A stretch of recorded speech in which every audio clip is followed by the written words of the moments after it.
Hello, everyone. Welcome to GetSetup's special event, Wealth, Inequality and Retirement with Ray Boshara. My name is Kevin Miller. I'm a guide at GetSetup, and I'll be your host today. As a community of active older adults who are looking to stay informed, GetSetup is thrilled to have Ray with us today to discuss the state of wealth inequality in America and what this means especially for older adults. But before we get started, let me go over a few housekeeping items. For those tuning in live through the Get Set Up Zoom class, please remember to keep yourself muted during the session, but please leave your camera on if you're comfortable so we can stay connected with you. We love to see your smiling faces. If you have a clarifying question that you'd like to ask while Ray is speaking, please let us know in the chat, and we'll do our best to help call these questions to his attention. We'll also have time at the end to take some more questions directly from Ray at the second part of our hour. For those joining via our community live streams on Get Set Up TV, Facebook or YouTube, you are welcome to enter questions into the comments, and we'll do our best to address everyone's questions. And now on to our special guest. Ray Boshara is a senior advisor for the Institute of Economic Equity at the Federal Reserve Bank of St. Louis. He's also a senior fellow in the Financial Security Program at the Aspen Institute. Before joining the Federal Reserve in 2011, he was vice president of New America, a think tank in Washington, D.C., where he launched and directed the asset building, financial inclusion, and next social contract policy programs. He has also served as policy director of CFED, Prosperity Now, and on the domestic policy staff of the U.S. House Select Committee on Hunger. Over the past 25 years, he's advised presidential candidates as well as the George W. Bush, Clinton, Obama, and Trump administrations. He has testified before the U.S. House and Senate several times. He has written for the Washington Post, the New York Times, the Atlantic, the St. Louis Post-Dispatch, among others, and is frequently quoted by local and national media outlets. His book, The Next Progressive Era, co-authored with Philip Longman, was published in 2009. He was raised in Akron, Ohio. He's a graduate of Ohio State University, Yale Divinity School, and the John F. Kennedy School of Government at Harvard. Wow, that's great, Ray. We're so glad you're here. We just heard your bio, but we want to learn a little bit more about you and let you speak for yourself. For those who aren't familiar with your type of work or your line of work, what does a senior economic advisor do, and how did you end up in this field? Yeah, well, thank you, Kevin and Natalie and everybody else who's made today possible, and I appreciate everybody on the call today. So yeah, let me start with how did I end up here? It was not planned, I can assure you that. My career was very meandering. Started life as a CPA after my father kicked me out of the family restaurant since I was really bad at it. He said, you might want to go to college. So I started life as a CPA and realized it wasn't really going to be for me. Worked in the American Peace Movement, went to divinity school, worked on hunger issues, and eventually worked on Capitol Hill, and finally figured out that I wanted to work on this idea of helping poor people build savings and wealth, to do something about inequality and opportunity in the U.S. So that's the field I've been in for a long time. I worked in think tanks in DC, as you mentioned, Kevin. But the reason I'm in St. Louis and the reason I'm working at the Fed is because my wife got a job at Washington University here in St. Louis. And so I followed her here, and kids in tow. I've been here about 10 years. And then the Fed called me and said, would you like to work for the Fed to do this think tank work you've been doing? And I told them no. I said, I'm kind of a policy guy. I'm kind of an advocate. I don't think the Fed's right for me, but they convinced me and hired me without a job description and told me to create something. So I created the predecessor to the Institute for Economic Equity, which was the Center for Household Financial Stability, to study wealth inequality, retirement security, savings, and asset building, especially for the bottom half of the population that doesn't really have much wealth. So that was kind of my route here. Not really a plan, just followed an idea I loved, and I followed a woman I loved, and here I am in St. Louis. I think that's a good recipe for success. Follow things you love, and then some things will work out for you. That's good. Yeah, and your second, what do I do on a daily? What does a senior advisor do? Yeah. I still have a lot of flexibility to pursue things related to racial equity, retirement security, helping the next generation succeed financially. Let me just describe what my day was yesterday to give you a sense of the kind of things that I do. I started the day by giving a talk to a religious community who cares very much about racial equity and what the Catholic Church can do. I happen to be Catholic, and I advise the bishops on these issues. After that, I went down to our studio and recorded a segment for CBS Sunday Morning, which will air on Father's Day, to talk about the racial wealth gap and what we can do about that. And then I participated in a call to help set up savings accounts at birth for all kids automatically, so that every kid has a chance to go to college and have true equal opportunity. So that was my day yesterday, to give you a sense of the kind of things that I do. Sounds very diverse, and you get to do a lot of things, which is probably a lot of Yeah, fun. Right? it's a And lot of fun. I think when you were talking about how you got to the Fed, it sounds, that classic case of, Jim Collins says, get the right people on the bus. And they're like, hey, we want Ray. We don't have a position, but let's get this guy's the right guy to be on the Fed. So let's get him here and make a place for him. And I think that says a lot about the value you bring to the Fed in doing that. So Thank you. congratulations on that. Yeah. And then Thank it you. sounds like they've allowed you to continue to be kind of an advocate, because that's kind of who you are. You seem to be more of an advocate, and using your skills to kind of help advocate for these that have the. Right. Yeah, awesome. That's good. I think I think you have to be careful when you work at the Fed, but I've been able to go right up to the line there and inform policy. And, they let me testify before Congress. I have meetings at the White House periodically. I just can't advocate for specific policies, Right. even though I can inform those policies. Yes. Right. Yeah. Exactly.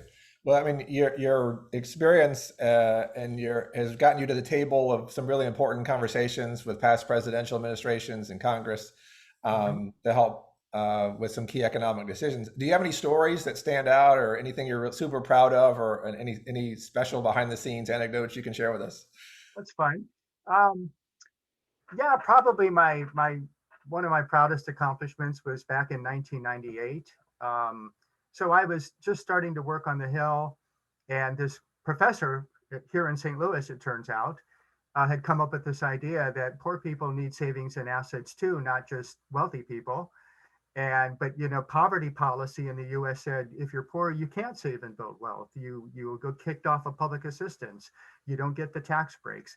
So this professor had this idea that let poor people have savings and assets. Well, I took his idea, I turned it into legislation that basically said if you save for a first home, a college education, or a small business or retirement, we're going to match that savings if you're low income, and then that'll help you build wealth. So I drafted the bill, managed the campaign to get it through Congress, and then had the good fortune of being in the Oval Office with President Clinton when it was signed into law back in 1998. And I was in the Oval Office with Senator Ted Kennedy at the time, which was a real honor. And so that was a proud moment to see a bill through and see it signed into law. The memorable thing about it, though, President Clinton had literally just come from a Middle East peace talk between Netanyahu and Yasser Arafat, and he leaned against the desk and basically told us the whole story of that negotiation, and said very little about the bill that we had just passed. So, Oh, we're awestruck listening to a sitting president talk about a peace process, and we're just a bunch of domestic policy wonks who don't really follow the Middle East very closely. So that was really a lot of fun. yeah, that's good. I'm sure you've got lots of great stories and memories from that. Yeah. Um, as the senior advisor to the for Economic Equity, you focus especially on wealth inequality in America. We've obviously seen that. That's been brought more to our attention lately in many ways. What has Mhm. your research shown about this overall trend in wealth inequality in the U.S.? What do you? I mean, it's a big question. I know it's loaded, and I know there's a lot of elements to this, right? Everyone Yeah. wants the simple answer. Everybody wants one factor, but it's so many factors, right? I know that. So, Well, uh, yeah, no, it's a great question. And, there's a lot we could talk about. Let me start with the big picture here. Not surprisingly to anybody who watches the news or reads the newspapers, inequality has gotten much worse in the last 30 years. So there's income inequality, and then there's wealth inequality.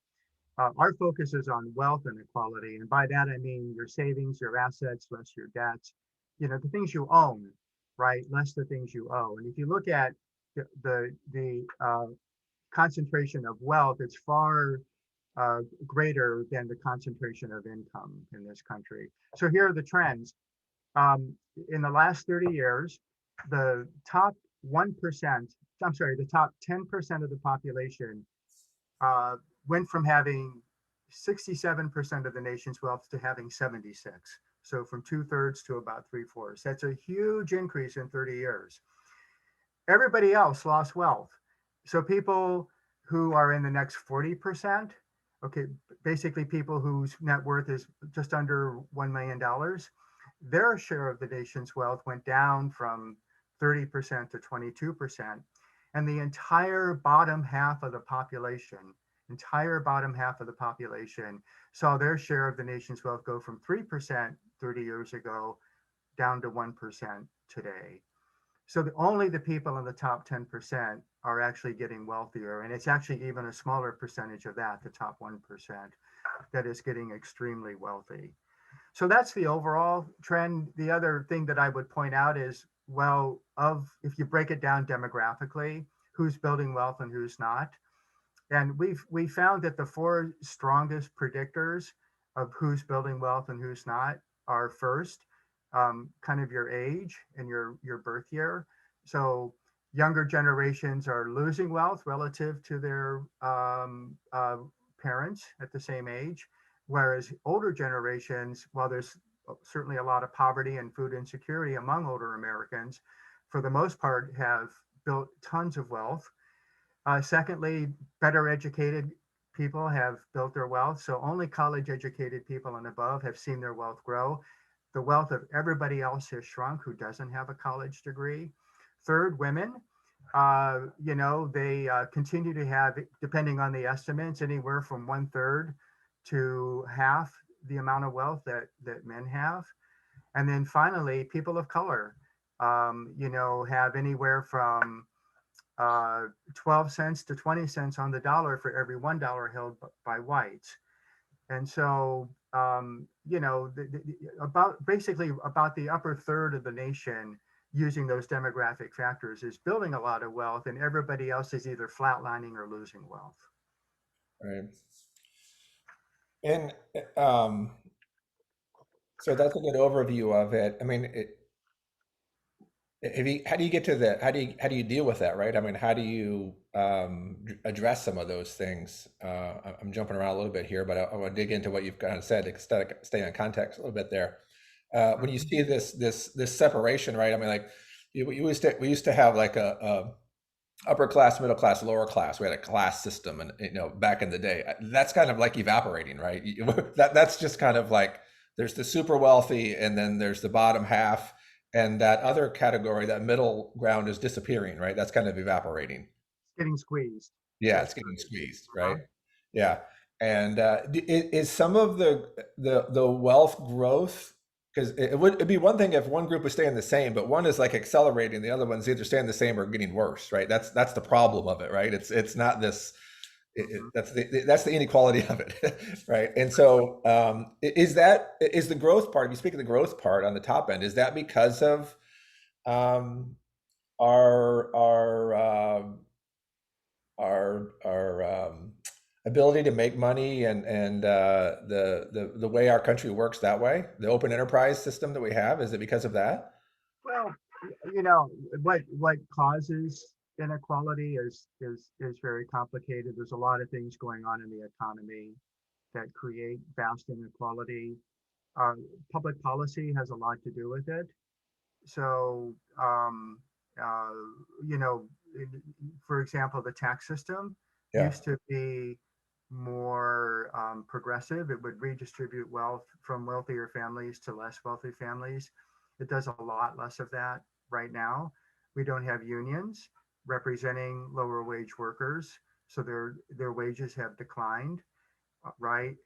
In the meantime, corporate consolidation has reduced competition and innovation. And so wealthier corporations like Amazon, for example, and Google get very wealthy, and it's a lot harder for others yeah. to get wealthy. for sure. And there's been other bigger changes, like in industries, for example. If you want to save for retirement now, it's really on your own. You're kind of on your own to do that, as opposed to having like a company pension. Right, And right. then so fewer people have retirement security now than they used to many years ago. And so there's all these different things, and there's complications with global capital and trade, and uh, capital flows far more easily outside of the country than it used to, Yeah, as do wages. So anyway, it's very, very complicated to right, sort of right. say what's happened, what predicts wealth inequality. But public policy is probably the biggest element. Yeah, Government plays more active role in picking winners and losers than it used to. right. Mhm. Yeah, and so I think everybody needs to hear the complexity of this. There's so many pieces, and we try to oversimplify things because we're simple people, and we try to say it's this one thing, but it's not that one thing. It's these 10 or 15 things, and they all work, good and bad, and um, it is complex in that sense. But we're thankful you're out there looking at it, and you're dealing with it, and you're bringing it to people's attention as we go along.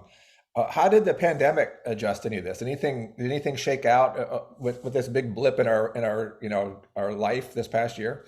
Yeah, it's a great question. So the data lag a little bit. The wealth data takes time to come together. So the latest data we have is through the end of 2020. And so here's basically what's happening. The very groups that were most vulnerable to the pandemic from a health or work perspective, less educated people, women, people of color, younger people, their wealth is declining, not surprisingly. Now the government aid, the CARES Act and the rescue plan made a huge difference in tiding these families over, but their wealth is being diminished. In the Right. meantime, wealthy families, well, they also took a hit when the pandemic broke out in March of 2020. They're heavily invested in stocks, and many of the stock market has done quite well over the last year. So the result is that wealth inequality is actually getting bigger because the low people who were already vulnerable to a downturn became more vulnerable with the pandemic, and Right. wealthy families already had invested in the stock market got even wealthier. So the gap is actually getting bigger because of the pandemic. Right. Yeah. Huh. I mean, I think it's good to go back to your definition of wealth, right? It's the assets you own minus the debts you have, right? So you could have somebody who has lots of assets, but if they're just upside down in debt, they're low on the wealth, right? I mean, that's it. And so you see this in a big way with education, right? The college debt level is ridiculous and just a mess. And so you have people that I think there was an effort to get more people of color, more minorities, more women into college. And I think that was successful. But along with that came this increasing prices of colleges, which just set them back even further than when they went in. So the college education didn't really give them an advantage. It actually gave them a disadvantage because the debt was on top of them. Is that what you see? Yeah, that's correct, Kevin. That's perceptive.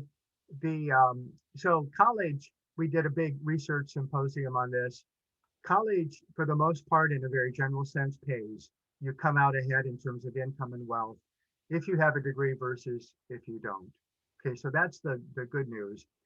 And if you look at what are called the income returns on a college degree, how much more income do you have? That's held steady across both generations and across races. But the wealth returns have been diminishing across both races and generations. So in other words, the how much more wealth you have because you went to college is a lot smaller now Right. than it was a generation ago. And that's been particularly true for people of color. And as you pointed out, Kevin, the student loan burdens play a big part in diminishing the amount of Yeah. returns they get on their investment. And that's Right. because when you have a student loan, you're not saving for retirement, you're not building a business, right? You're not furthering, other skills, perhaps, you're not buying a home. Right. So it really cuts into your wealth in a very large and negative way. Right. Mhm. Do you see? I've seen research, and I want to kind of see your thoughts on it. I mean, people who are homeowners do tend to create wealth greater than those who don't, even though there's a mortgage or something. There's a piece to that versus a renter, right? I mean, a homeowner, there's like a tipping point, something with that, isn't there in this? So yes, there is. Historically, throughout most of the 20th century, the most reliable way to build wealth was homeownership and investments in the stock market. Those were the two things. Homeownership has become riskier in the last uh, 20 years. Certainly, the Great Recession devastated the homeownership wealth of millions of Americans and put the economy into a tailspin as well. So, um, homeownership can still be wealth building, but it really depends on a lot of things. For people of color, it's been far riskier of an investment because the mortgage products aren't as good. The neighborhoods don't appreciate, the homes don't appreciate as much in the neighborhoods, that they own. And so that really cuts into the kinds of returns that they can get. But for whites, it's overall been a good strategy for them, but it's certainly not what it was once for the whole population. Yeah, yeah, So it's important, but we try to encourage folks to not have all their wealth in just a home. Diversification is the key, really, to building wealth. yeah. So having liquid savings, having a home, having a retirement account, having investments, that's really critical. Right, right. So, GetSetup's a community of older adults, and so all of our listeners here, they're great learners. We call them lifelong learners, and they're like sponges. They just soak all this up. So let's kind of narrow in on a little bit how all of this relates to the retirement security and somebody who's kind of moving through that stage of life. What can you say about that? Well, a few things. I think the larger problem of retirement security is reflected, in the retirement security. Larger issue of wealth inequality shows up in the retirement security numbers. So the data we have is that if you look at non-retired adults, about 36% of them believe that they're on track to have a secure retirement. Okay, that's the good news. 44% said for sure they're not on track. And then another 20% weren't sure. Now, if you combine the people who aren't sure, that concerns me, with the people who are sure they're not on track, you're talking about 64% of the population, probably or for sure not prepared for retirement. So once again, you have about a third of the population, that is kind of doing everything right and they feel good about it. And so, that's very, very concerning. And the very people who I talked about earlier, not building wealth, younger, less educated, people of color, women, their retirement security balances are far lower than somebody who's white, college educated, and older. So it really is a big issue, and I think what's happening is that, look, at the Fed, we came up with this stat. Some of you might have heard about it. If confronted with a $400 unanticipated expense, how many Americans could cover that? Hmm. And only about 40% of Americans could do that without having to sell something or borrow money. Okay, now how much retirement savings is a family going to do if they can't even meet a $400 expense? My Emergency. point is that financial insecurity, lays the foundation for retirement insecurity.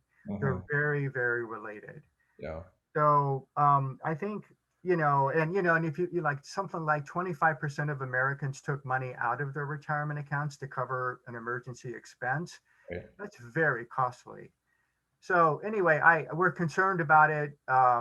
And the economy just doesn't lend itself well to retirement security anymore because people work differently. There's a gig economy, there's student loans, younger Americans having suffered through the Great Recession and now COVID just can't get started Right. on their savings. So a lot of concerns.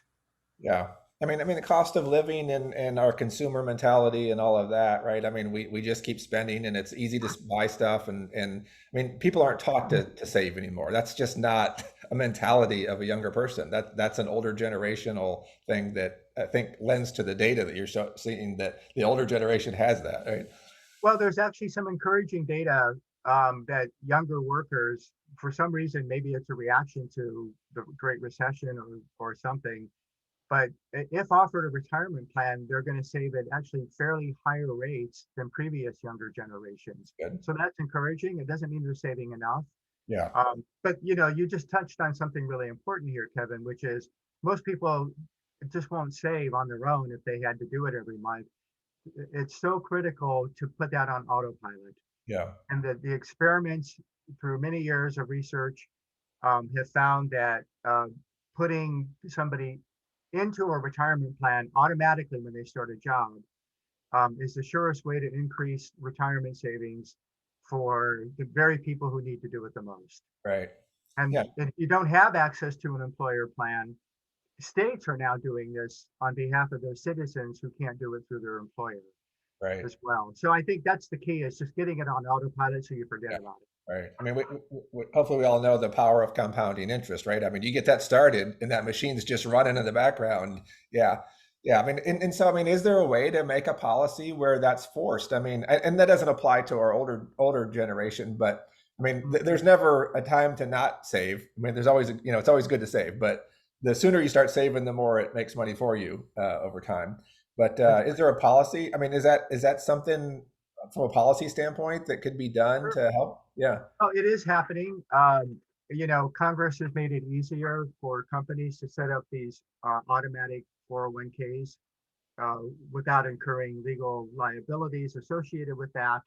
And so you've seen a rise in opt-out retirement policies because Congress gave them the room to do that.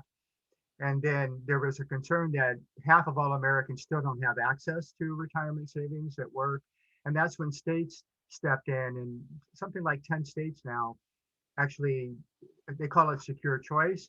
So the state says, if you're an employer and you don't offer a retirement plan, we're going to make it easy for you to offer one, but you have to put them into it automatically.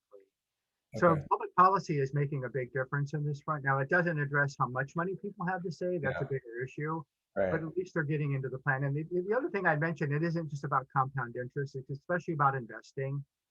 And I think like target funds are really the way you really grow your wealth. If you just do it in savings, you're probably going to lose money. So Right. Right. Um, so what do you say to somebody who's maybe approaching retirement, or they're at that, hey, what age do I step into this? My research says that, our current structure for retirement was built on an older model when the lifespans were different, people weren't living as long as they are now. And the system needs to be a little bit adjusted to it, modify. It hasn't yet, and so we're trying to match what's reality with what was and how we handle that. I mean, do you have any advice on that to encourage our learners? yeah, I think the most important thing is to de-link retirement security from employment, just because attachments to the labor force, formal labor force, are diminishing. And so you shouldn't have to have full-time work in order to save for retirement. It should be everybody and portable. So that would be the first thing. Secondly, keep pushing defaults. So get people into the plans automatically, whether through the state or the employer.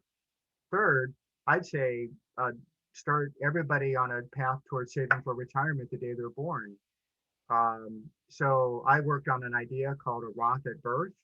So everybody would get a Roth IRA the day they're born, and family and government employers, nonprofits could put money into that account. Why give up 25 years of investing and interest?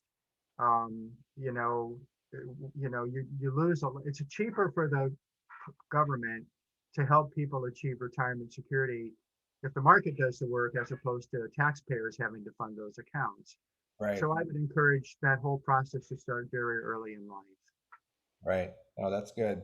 Yeah, you're right. I mean, if somebody, retires and they have no money, now they become dependent on the government then, right? That's what you're saying. It's better to help them save the money than it is to pay for it when it hasn't been saved. Well, there's other things we need to do too, like women, for example, and many men too, of course. but they may drop out of the workforce to care for a child or an aging parent. And that's great, but yet we penalize them on retirement security because they no longer get contributions to the credits towards retirement, towards Social Security. So why not, for every child born, you get a 1/3 contribution as if you were working? And so we need to encourage families and work, and caregiving, while we're promoting retirement security. There's ways to bring these things together. Right. So you're saying that you're working on that. That's not in place yet, and that we're working That's on. correct. It's just an idea. Yeah, no, it makes sense, right? I mean, why would you penalize somebody trying to save if even if they weren't in the flow of full-time work? That's what you're saying, right? Well, it explains this reason we have this gender wealth gap is because more women than men take time off to care for uh, dependent members of their families, and they can't save and build wealth, and we shouldn't penalize them. As a matter of Right. fact, I think you all have seen that birth rates have declined 5 years in a row now, and it's a very concerning trend for our social contract, for Right. productivity, all kinds of things, and we're not the only country suffering that. Right. So we don't need, we need to encourage more babies, and we need to have policies that make it family friendly for parents that want to start a family to do so, make it economically feasible for them to do so. We don't really do that right now in this Yeah. country. And I'm wondering, you look at some of the data that's come out because of COVID and people working remotely, right? Like 40% of the workforce does not want to go back to an office, and they won't. And so they're going to say, I'm not going to go work for a company like that anymore. Unless the company adjusts, I'm not going to do it. And they could end up being more, independent or contractors or stuff like that, which doesn't play into the system as well, right? And I think some of your ideas, if you could get those proved and passed, that kind of helps this. Right? I Right. mean, that's going to make it worse even than, and it's going to add on to the problem of a low birth rate too, right? Is we're going to have less people working for companies. That's right. That's right. Yeah, Yes. Hmm. right. So it's really, I mean, I like to make things simple. I told you, I know things aren't that simple, but I like to make things. So really, it part of what you kind of probably wrestle with in your role at the Fed is that how do you redistribute this money, this wealth, so that it meets the needs of people at the right times in their life. Really, that's really kind of what it is, right? And you've got generational things, and you've got life stage things like that, and that's tricky. And it's such a big ship to turn at this point, right? It's an enormous thing that's been in place and moving, and how do you change that when things are so different now? Well, there's a guy at the American Enterprise Institute named Scott Winship who is saying, uh, we have wealth later in life when we really need it earlier in life. And could we borrow against our future selves to pay for our current selves? So, do you really want to be burdened with a mortgage and a student loan when you're trying to raise a family? Right. So, the idea is to shift some of those resources to earlier in life so you can have a family and have security. And it's an intriguing idea. We have the timing off a little bit, to kind of to Right. your point. Are there any other countries that have kind of solved any of these things that you find interesting? Oh boy. Yes, uh, they have. Uh, Gosh. So the UK has done a great job with retirement security. They have a pension scheme that's mandatory for everybody in the country. If you don't get it at the workplace, you have to get it through through the government. They require a certain amount of savings. They require matches. They require certain investments, and it's made a huge difference in boosting retirement security in the UK. So that's important. The best systems are the ones that are mandatory. There's no option. So I think that's a good example, the UK. But more broadly speaking, I think other countries have dealt with inequality better than we have. And I think that's because we have a higher tolerance for inequality in this country. We we think that's good. It encourages entrepreneurship and creativity and risk taking, and and you get the rewards for doing that. But we seem to tolerate a lot more of that inequality than other countries. So most European countries also generate a lot of inequality, but they have a very strong safety net to, blunt the harsh effects of that.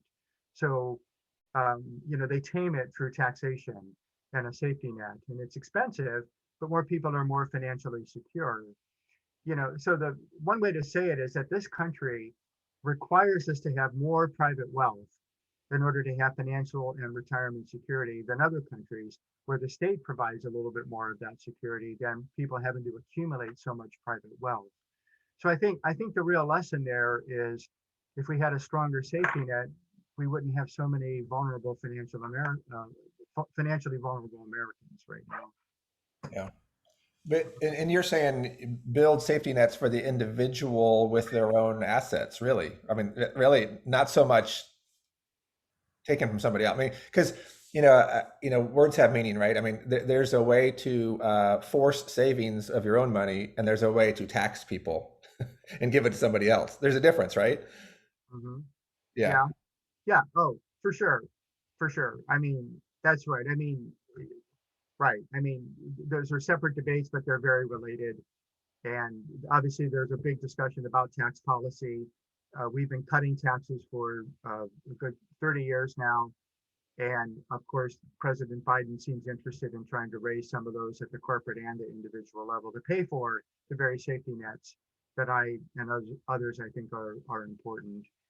Um, so, it's we have too many investments I think we need to make in this country in families and communities, while corporations and quite a few individuals are doing very well. Right. So I think Yeah. we're out of balance. And that, Right. that Right. happens historically, Kevin. Yeah. Our country, we go through these cycles where we create a lot of inequality and then we smooth it out through like, the New Deal. Then we generate more inequality, and then we smooth it out through the Great Society, right? I mean, there's just this cycle, and we're at this period now where we reached great inequality again. And, a lot of Americans want to see it smoothed out. So this is very cyclical. Okay. Yeah. It's Mhm. the kind of the pendulum that goes back and forth, Yeah, right? Yeah. it Right. does. Right. Mhm. That's good. That's that should be encouraging to people to think we're not just on this. We're not on a plane going into the ground, driving into the ground. We're in this correction phase, really, of kind of getting things back again, which is good. Well, Mhm. I mean, what do you predict happens next? I mean, kind of what are your experts working on or suggesting to combat this? I mean, to get us back on the better path. You've hit on some, I know, but I mean, in your mind, I mean, Yeah, what jumps out to you? yeah. I'm not. I work at the Fed. We don't really endorse policies or make political observations.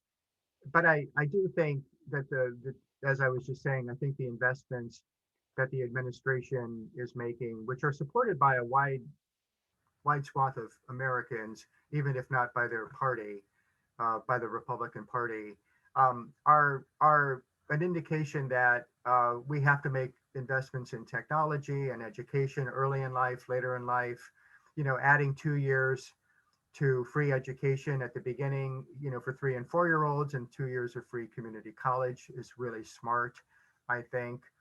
uh, Investing in technologies that are going to make us less reliant on China, for example, is really smart.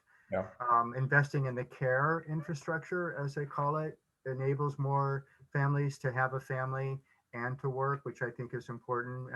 But I also hope that those policies support, you know, parents who want to stay home with their kids as well, not just those who want to go to work.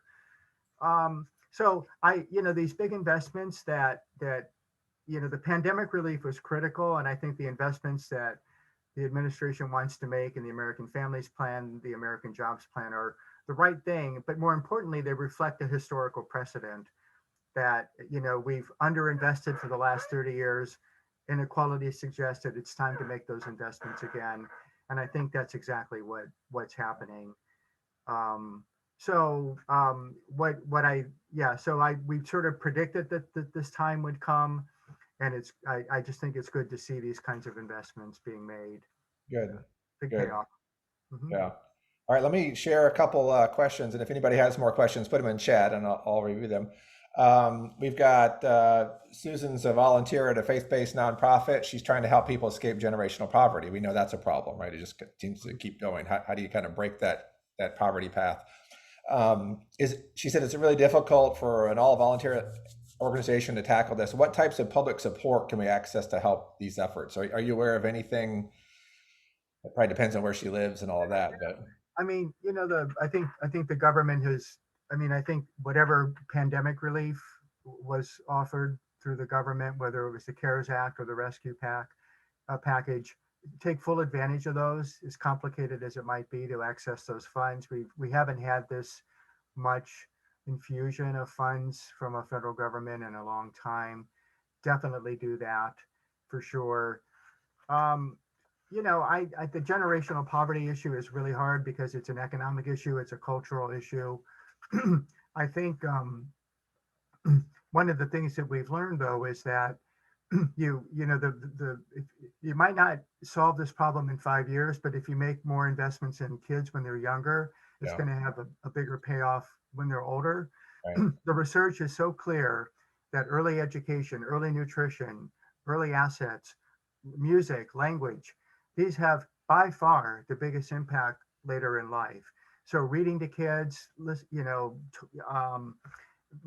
music, good food, the data are so clear that you'll have far better opportunities later in life if you address those things early in life. So I think, keep working on those.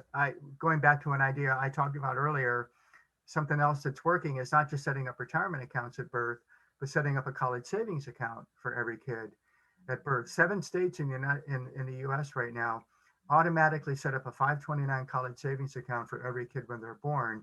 And sometimes they put larger deposits in for lower income kids. And what those deposits do is says to the kid, we believe in you. right, You're going to college. right, We expect you to go to college. And it changes their mind. yep, They develop a college bound identity. So I think it's not just about the money, it's about hope. yeah. And these accounts are providing hope to kids. So there's people all over the country doing this, not just those 7 states. And so I would encourage Yeah, our listener to think about that too. that's good. Yeah, I Mhm. think you hit on another point that I'm big on too, is that especially when you think about government things, some of these problems are so big and they take so long to really, really see the result that by the, we have term limits now. So people go in, it takes a long time to get it approved, and then they start implementing it, and then somebody else comes in and starts something different, right? And it doesn't get a chance to really get enough traction to see its effect, because these are generational problems that have generational solutions. They're not overnight solutions. Well, the other thing I would point out is that the Kellogg Foundation, based in Michigan, has specifically adopted what's called a two-generational approach to poverty. And there's a lot of really good resources and data through that foundation if you want to think about it in terms of generation. Yeah, So the that's good. Kellogg Foundation is a great resource for that, That's and good. the Annie E. Casey Foundation. Mhm. Okay, good. Um, I think I'm understanding Linda's question here, and I may tailor it a little bit to be my own. Um, no, I'm sorry. Yeah, Linda's first question. Um, when you try to help people, sometimes they self-sabotage. I don't have a easier way to say that, right? They may they may start to take advantage of it, but then not do their part to kind of, right. They disqualify themselves in a way, right? That's a tough thing to do, because you're trying to help the people that really want to get better and really make progress, not the people who want to take advantage of you. Sure. Is there anything you can say to that? Because that muddies up the water a lot on some of these issues, I find. Yeah. I mean, I think I think that is definitely true. People will they make a lot of mistakes. They hurt the very people that are trying to help them. Yeah, The one thing that I will note though is that I think the system is stacked against lower income people trying to survive financially. We have one of the most complex financial systems in the world. We expect people to navigate that on their own. yeah, To know when to go to a bank versus a payday lender, for example. We also have a very weak safety net, so people are constantly trying to get by. As I mentioned earlier, 40% of Americans could not cover an unanticipated $400 expense. yeah, And so, the complexity of the system combined with the lack of a real robust safety net, and family supports aren't what they are right. what they were. Families are more diffused, and there's more out of wedlock births than there used to be. so you don't have those networks of Right. family as Right. well. So I think while it is true people may sabotage themselves, we really put a lot on families to navigate a very complex and Right. expensive Right. economy. And Yeah. we have to offer more supports even if everybody doesn't take them up. Yeah. Right. Right. You mentioned some of the states, I think, were doing these retirement options. Where could they find those? What's the best way they could find those? Oh, the college savings or the retirement savings? I think the retirement one. Oh, yeah. Very simple. Google secure choice. Secure choice. Okay. Okay. Yeah, secure choice, and you'll see the different plans. There's a number of groups that are working on those specifically. AARP has done a lot of work on secure choice, but California, Illinois, many states are actually doing it right now. But they're generally called, the generic name for them is secure choice. Secure choice. So if they just search that, they should be able to find it. And Mhm. is there a keyword for the states doing the 529s? Um, yes, I'd say child development accounts or college savings accounts. Okay. And Either see. one of those would work. Uh, let me just give one. You can start by looking at Maine. Maine gives $500 to every kid, and they've been doing that for a number of years now. Great. That's great. Uh, Good. Good. Well, good. We're kind of nearing the end here of our time. Start wrapping some things up. Ray, thank you so much. This has been fascinating having you here with us today and learning about wealth inequality and what it means for older adults. It's really been a pleasure talking with you. thank you. I appreciate everybody's time and the invitation. And if Good. you need to reach me, stlouisfed.org. A Yep. lot of great resources there, and we have a list you can sign up for if you want to as well. Right. And Ray's on LinkedIn. You can find him there. We'll send out some of these links so you can get back in touch with Ray. Um, we'll put them in chat. We'll send them up in the follow-up emails as well. Thank you to our audience also here in the front row and those on live stream communities. If you'd like a recording of this event, you can email our support team at help@getsetup.io. If you're new to Get Set Up, we're glad that you've joined us today and you got a taste of what we do. We don't have Ray every day, but we have over 400 classes online every week, all designed for older adults, taught by older adults. These classes are free. We work with local governments and community and Medicare organizations who support their members with free classes. So we invite you to attend and invite your friends and family to join us as well. I also want to draw attention to some relevant classes on Get Set Up. If you like this event, one of our other classes might be for you. Look for the link to sign up in the chat here on Zoom or at getsetup.org. Remember, everyone who registered and attended today, they'll receive an email with the event. For this event, we'll receive a follow-up email with links and notes and ways to get in touch with classes and our guest speaker. And we look forward to seeing you in other classes. Ray, thanks again for your time. It's really been a pleasure. Thank you for encouraging us and informing us what you're working on. And keep up the great work. Thank you all again for the opportunity. All Take care. right. Bye Thanks. bye.